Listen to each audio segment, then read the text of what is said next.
Hello and welcome to Candid Conversations Zoomed in here on our YouTube channel. My name is Clip, and today I'm elated. I'm excited to have on the show Elizabeth Mostyn. She's a scientist and a novelist, and she's quite the writer, prolific writer. I can see from her press release, and she's joining us today from Scotland, if I'm not mistaken. Right, you're over in That's right. in that part of the world.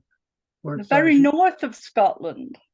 North of Scotland. Okay, how in far the north? Highlands. Yeah. In the Highlands. I have to admit, I don't know where that is. But No. I'm sure it's way up there, way above Glasgow, Not correct? not too far from Inverness. That's the best place to call it from, but in the country. So we have trees and fields and burns and sheep and all that stuff, So, all the good stuff. Yeah. All the good stuff. Excellent. It's beautiful. Yeah, it's wonderful. Yeah. And I guess that's a really nice place to start with the idea of writing. You're a writer and a scientist. That is an interesting mix because you've incorporated real science into your writing. And from what I'm reading here, you started writing at the age of 5? Yeah. How did that start? Yeah. Well, it's really telling stories to my siblings. I'm the eldest of 3, but we're very close in age. There's only 3 years between myself and my young sister. Well, not quite so young nowadays. And my brother is in the middle. So we were all quite wee together, in a way. But I was the eldest, and I somehow assumed the responsibility of entertainment. My parents were both working and in business, and so I used to tell stories. And I guess I've always been a storyteller. I've always liked stories, and I've always read hugely. I mean, I read and eat. And whilst that's not exactly true, you get the sort of idea that a good book to settle down with takes me out of anything else, really. And I suppose I've always done that. And my parents were great readers, and all 3 of the sibship were great readers. And so, I live in sort of half the British Library here. When I look round, there are many, many books in every room of the house. So it's natural to me, as natural as breathing, to read, and to write became a second thing. I started to tell stories, and I swapped my swing for a typewriter when I was 5. Yeah, I saw that. And then I started writing stories down, and in those days I did the drawings too. So I suppose in these days, although I didn't sort of realize at the time, that I was kind of producing a comic, really, or a graphic novel, as you would perhaps say nowadays. And it used to be all sorts of things that I'd kind of vacuumed up, because I have and I have always had the sort of brain that's a bit flypaper, stuff sticks to it. I pick up things from everything.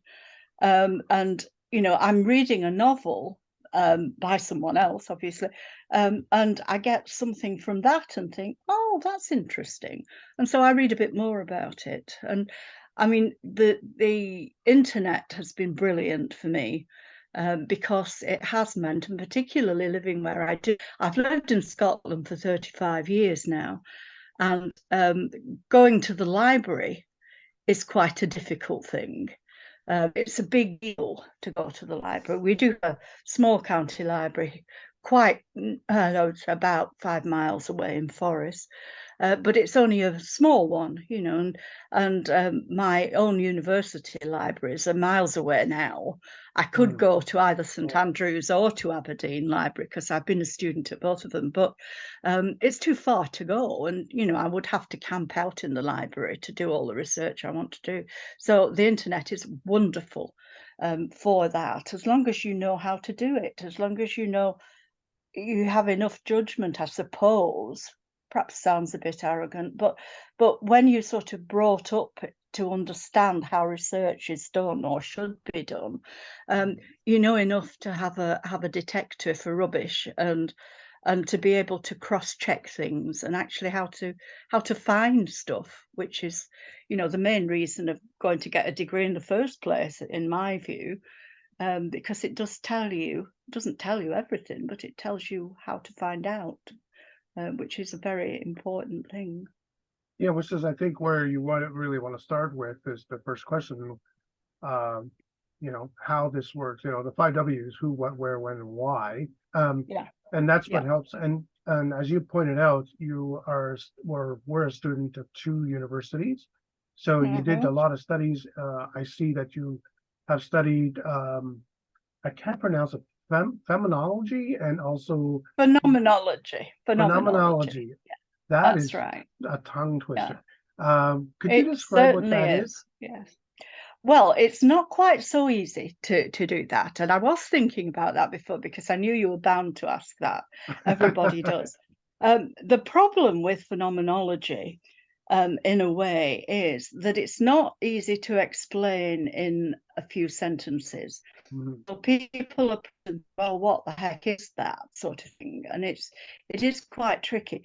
But the real answer to that is that it is a school of philosophy, and it can be applied quite widely. It's becoming a little more fashionable now than it was, but it was first developed in the beginning of the 20th century in Europe, in Germany and in France.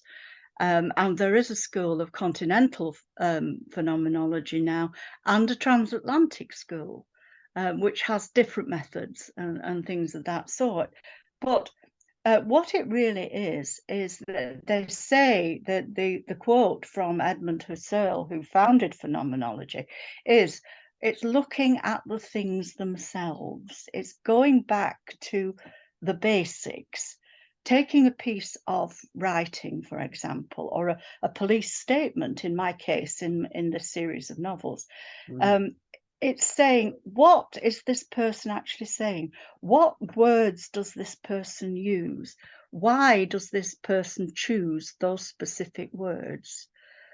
It thinks about that, it analyzes it, and it tries to pare it back to the simplest possible essence of that. What are we actually saying here? And it's made me realize one thing, which is very important both to my sort of police procedural detectiving type of work, and also to a lot of scientific thought as well, which is that a lot of people these days say things that they don't actually mean. They mhm. say things like, what are you going to, what do you want me to do about this? I want you to behave better to me. But that isn't what they really mean. What they really mean is put the toilet seat down. You know, excuse me for being so basic. But they tend to wrap things up, and phenomenology tries to go back to what it is and tries not to sort of poison the well with a classical education or the things that you know before or the things that everybody says, which rarely is what everybody really says. And it tries to simplify. It succeeds more in complicating quite often. I'm kind of trying to kind of advertise phenomenology as a discipline in a way, but it is quite tricky to explain what it is. So my interest is the brain, basically, and all the things that go wrong with it, as well as normal function. But when I came much later on, I mean, I was a mature student to start with, but I actually went to Aberdeen to do a master's degree, and my topic, which produced the thesis, was the phenomenology of delusions experienced in dementia with Lewy bodies and Parkinson's disease. because delusions, believing things which cannot possibly be true, is a specific indicator of dementia in Parkinson's disease, and the second most common sort of dementia, which is dementia with Lewy bodies, which looks like Parkinson's disease, but is only partially that. And so I was interested in what people actually experience, lived experience, not what you read about necessarily, or read about from somebody who specialised in care or specialised in well, psychiatry, I suppose, although I've known many very good psychiatrists. It's not universal by any means. And diseases like those which form dementia, because there's probably more than 100, maybe more than 200 different sorts of dementia, of which Alzheimer's disease is the common one, but only 45 to 50% of people suffering from dementia have Alzheimer's. The rest have other sorts, and it's another complicated field. I don't make life very easy for myself, do I? No. But I mean, my fieldwork for my thesis actually involved talking to people who were actually going through the experience of having delusions. And you can't really say to them, because they probably can't tell you, although some tell you quite a lot of things. They can't say, I think I'm a member of the CIA, because, I mean, there is no way that he could be a member of the CIA, or is there? Well, there's always a chance, I guess. But you can't put that totally to one side, because, there are members of the CIA about, don't know that I've met one, but I might do. But how does that feel? And you have to use different words to get around it. What does it feel like physically? I interviewed a man in one of the psychiatric hospitals in Aberdeen, and he was bent over. He wasn't physically unwell. As far as I know, he didn't have arthritis or anything that would make him do that, but he actually was bent double when he was walking around. And I discovered through talking to him that there was something in his head about having lost his life. He mentioned the word scaffolding, and it was as though the scaffolding of his life had been taken away, and so he couldn't stand up straight. And that was very interesting to me, that should manifest in that physical way. So yeah, I think I probably said a great deal more about phenomenology than anything else, but Well, it's pretty in depth. it's going back to the things themselves, and constantly failing, because it's not easy.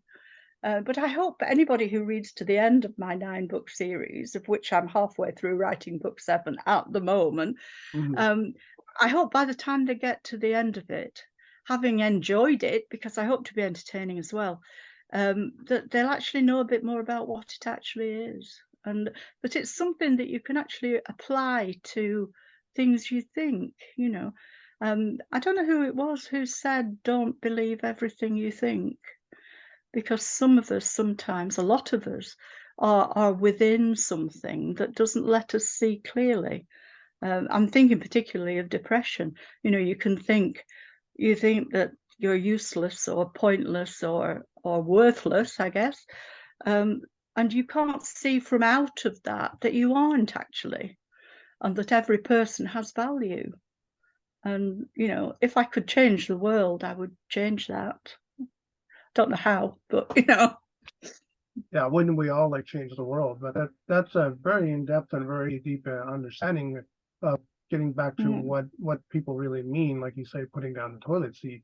That's one thing about humans, is that we're not very straightforward with what we want in a lot of ways, as far as telling people, hey, I want this, or I'd like that, or this is not great, or this is great. So that's what the phenomenology really does, is basically get to the root of it. Although you pointed out it gets a little more messy and complicated, because we are going back to the root, but it sounds like you're taking a long road back to that. And you pointed out that you're doing a lot of books, or you're doing a 9-part series involving Yes. detective work, which is really Mm-hmm. interesting. Now, for these books that you are doing, have you actually spoken with real police officers to find out what their job is like so that you can get an understanding of how to write these books?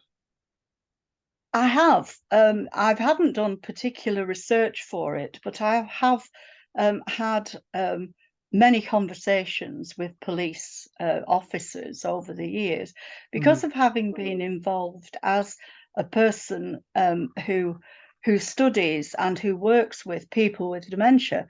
I've come across a lot of police uh, in situations where I've been called in to help with people with what we used to call challenging behaviour. I mm, question that term now, and I have for quite a long time, because there's there is training about, but it's not necessarily very good training. And I've been on any number of working parties and committees which police officers have been involved in.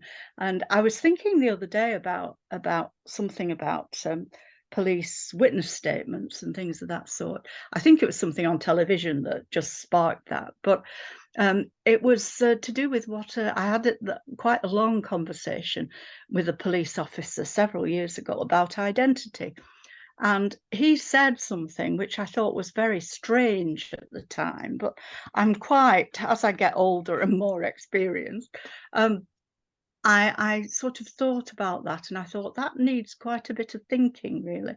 What he said was when people try to describe somebody they've seen perpetrating some act or other, he said their tendency is to describe themselves. And I thought, gosh, that's weird. I mm, wonder why they do that. And I still don't know what that is, but it's something I'm sort of pondering at the moment. And it feeds into work on identity because I think everything I've ever written at the bottom of it involves personhood. And, you know, that it's equality and personhood. And no matter what dreadful disease you have, you are still a human being and you are still valuable, and the the worth of a country, I think, is to be found in the way it treats the vulnerable ones. And that's why I'm always been on the activist side. Although these days my health doesn't allow me to be an activist, except I sign petitions quite a lot, you know. But mm, I can do it through fiction. And, you know, I think that's kind of the mission. But I don't want anybody really to think that I'm writing this because it's worthy stuff and it's way too serious to be anything that they could enjoy. Because I've had very good feedback from people who've said, it's delightful. You know, I laughed. I didn't see the end coming, but, you know, the way people speak in this, mhm. um, it's it's entertaining, and it was a good read. And you know, I've had people reading the same book twice, which is probably good because the next one's not coming out till the autumn. But you know, Mm. um, stuff takes time, you know. But yeah, Where are you in the yeah. series? Like, how many books have you got written at this point? Well, I'm halfway through writing book number 7 at the Wow. moment. Okay. I'm the final edit of the second one went back to my editor for the final look over Mhm, this weekend. So all I have to do about that is get it formatted and get the cover done. Although my cover artist already pretty well knows what she's doing, mhm, so I think that should be fairly quick. So I think the end of September probably for that. But I think probably I can manage 2 a year. I would like 3, but I don't know that I can manage that. Um, but there are short stories and there are giveaways and there are all sorts of things. So, and I have some other ideas as well. There's even a possible spin-off series, but my good university friend who sort of supervises me from a distance and tells me if I've made a mistake, she says you know, I don't know that we can manage 3 a year. You know, she said, I think you'll drive me around the bend if you do try to do more than that. Yeah, Please that'll be calm quite a lot. down. Yeah, that's quite a lot of work to do in a year. Three is a quite a bit of Yeah. accomplishment. Well, I've always run on adrenaline, really, and I probably need to slow down a bit. But it's exciting, and I enjoy that. You know, I like being a bit overstimulated. Well, that it certainly sounds like. Now, these are books that are they particularly about one particular character, or are they different characters that we're delving into in these books? They're about this particular series is about a small number of characters, main characters. They are quite well peopled with quite a lot of characters because, unlike most sort of detective books, they're not one crime being investigated throughout the whole thing and coming to the drawing room reveal on the last page. Mhm, It's more like actual police officers' lives, which is that they're responsible for several crimes, and it's a team, and some team members are more responsible for this one than that one, and they kind of work together. But my main protagonist is Patrice Lanier, who is a commissar in Paris, and his assistant is an ex-nun who came out of the convent and is now a detective, and she's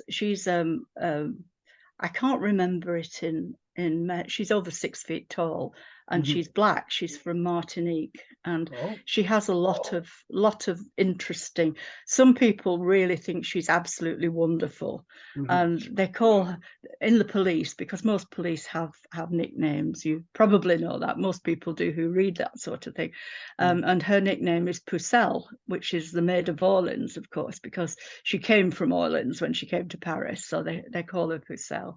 mhm, But she has separate adventures and often goes undercover and things like that. But one of the important characters is Patrice Lanier's wife, Colette, who is a pharmacologist, a scientist herself. And she sort of does investigations, but not in a police manner. In the first one, in The Only True Remedy, she's actually doing some research on dementia.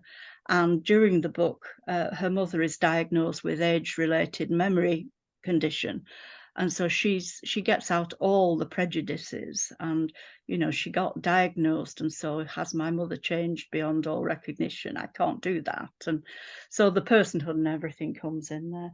But there's quite a lot of information, which means that my old supervisor at Aberdeen, who is a world renowned expert on dementia, and a adjunct professor of nursing at Robert Gordon University in Aberdeen, he's going to write me a recommendation for it for his nursing students, which yeah, is interesting. So I'm quite pleased about that. And I have quite a few nurses on my sort of fan list, because when I happened to be in hospital in February, and I got a few customers then. You know, that was quite interesting, really, because they came round my bed and I was allowed to play with them, which was rather good. You know, I quite enjoyed that. Um, but it's sort of a lot of different things. It's not mhm, straightforward. It's different. But one mhm, of the things that I do want people to know is that it's different, and it's not like most detective stories and police procedurals. The procedure is good, the science is good, but it doesn't have some of the tropes that a lot of this type of book has. I do not have a tormented hero who is addicted to something and has terrible relationships. mhm, You know, he's relatively happily married, and the relationship between him and his wife is interesting because it's mhm, a relationship of equals, and the sort of relationship that most of us would like to have, I think, if we had that sort of thing. And they fight with their children a bit, and they have a Bedlington Terrier called Sartre after the philosopher. And And Sartre takes part in it. I mean, Sartre doesn't talk or anything like that. I have heard that there are detective stories where the detective is a cat, but I really honestly wouldn't go near anywhere like that. But Patrice talks to Sartre, you know, and says, "What do you think, Sartre, about this?" And he thinks it out in his mind, sort of thing, with that sort of thing. But there are quite a few characters, and I try to make them diverse, really. And you know, as the second one comes online, and as they get on, it gets more complex and more nuanced, I guess. You know, so there's a lot to look forward to. Now, where can people find you and those books? Where can they look to see what you've got in the way of a catalog with respect to this? Well, I'm on 4 of the big 5 retail sites. Mm, I'm not yet on one of them because my tax form is a bit confusing for them, and that's not worked out yet, but I hope to fix that this week. But I'm on Amazon, I'm on Kobo, Apple Plus, and Google. And the book is available, the one that's out now is available as an ebook and as a paperback. I also have a commercially published book called WISP, that's WISP, which is set in St Andrews, the university in town, which was published 2 years ago, which is also there. And I mean, if people look at Amazon or any of the others, they will see the current one, although only on Amazon will they see WISP, because that's the only place it is. But it's easy to find under Elizabeth Mostyn, only true remedy or whatever, or my author page. So there will be a series page eventually, but not till the autumn, as I said, till the second one is. The second one is called The Heights of Abraham, which will mean things to people in Canada, although it doesn't elsewhere. But it's not that particular Abraham. It's not about a battle for Canada or anything like that. It's actually about the team goes to Romania to investigate some vampire murders that aren't. It's not about vampires, but it is quite interesting, I think. that's good. And of course, you have your website as well, so that That's people will go right. there, and I'll Yeah. make sure that it's Uh-huh. linked in the article. Elizabeth, it's That been would be fun. lovely. Yeah, it's been a lot of fun chatting with you today about this, and I wish you Yeah. all the success with the books. And Thank we'll look you. for you again, certainly down the road to see how things are progressing.